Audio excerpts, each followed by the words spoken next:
Welcome back to our Introduction to American History Anchor Fact series of printables and mini lessons. So far, we have covered the Declaration of Independence, the Constitution, the Bill of Rights, and abolitionism, which we can't really pin a date on. Now we've arrived at the Civil War. We know that America was born as a country dedicated to life, liberty, and the pursuit of happiness, thanks to the Declaration of Independence. We know that to ensure that liberty would last, 13 separate states had to become one truly united states by means of the Constitution. And we know that to better protect the rights of citizens from this new, larger, more powerful government, the Founding Fathers created the Bill of Rights. But we also know that not all people in America were citizens, and not all people's rights were respected.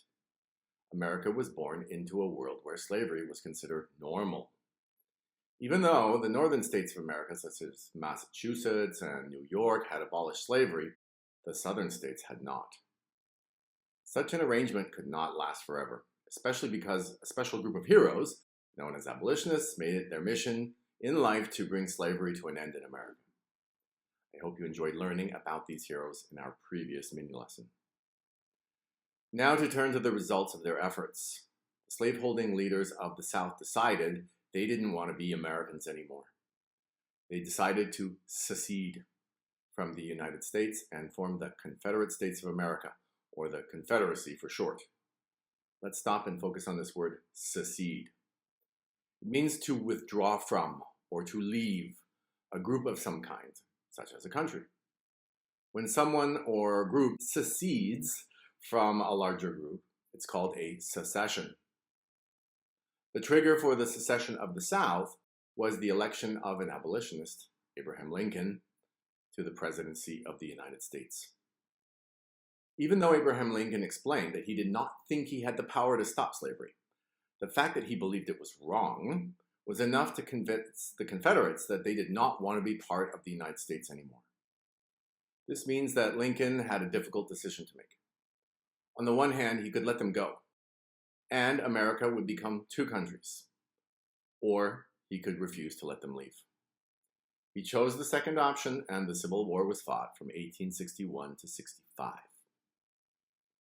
In the middle of that war, after the huge Battle of Gettysburg, Lincoln gave one of the most famous speeches in American history.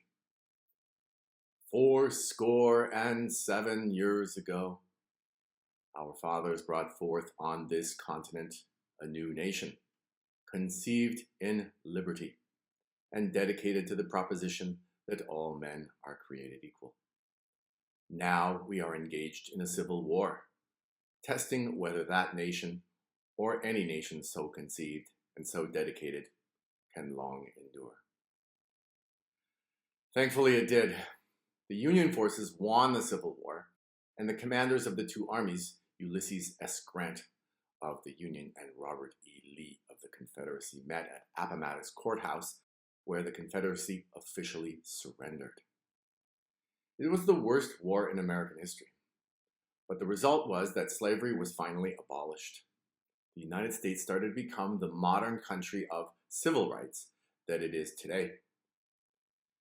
In our next mini lesson, we will learn about the progress that the reunited country began to experience in terms of technology, and how great it was to be in a nation that stretched all the way from the Atlantic Ocean to the Pacific.